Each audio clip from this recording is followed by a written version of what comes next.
প্রবাসে বাঙালি খাবারের স্বাদ আস্বাদনের আলাদাই একটা মজা আছে। তাই এবার আমরা পৌঁছে গেছিলাম দুবাইয়ের বাবু মশাই রেস্টুরেন্টে, যা আল কারামাতে অবস্থিত।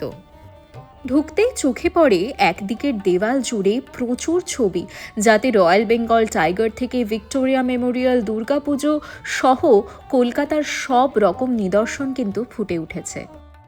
খাবারে প্রথম ছিল গন্ধরাজ ঘোল, তারপর ফিশ ফ্রাই, খুব সুন্দর রিপ্রেজেন্টেশন, সাথে ছিল কাসুন্দি আর মেয়োনিজ।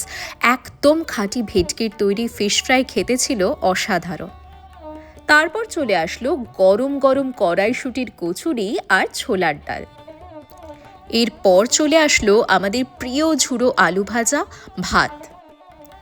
কচুরির টেস্ট অ্যাভারেজ হলেও ছোলার ডালের স্বাদ কিন্তু এখনও মুখে লেগে আছে। তারপর একে একে আসতে থাকলো আমাদের বাকি অর্ডার, যার মধ্যে ছিল ভেটকি পাতুরি আর পাবদা মাছের ঝোল। পাতুরি ওয়াজ সো বাট পাবদা মাছের প্রিপারেশনটা ছিল অসাধারণ। বাঙালি খাবার ছাড়াও কিন্তু এখানে চাইনিজ, মোগলাই সব ধরনের অপশনই পেয়ে যাবে। ইউএইতে যারা বাঙালি খাবার মিস করছো তারা কিন্তু একবার ঘুরে আসতেই পারো বাবু মশাই, আর জানিও কেমন লাগলো।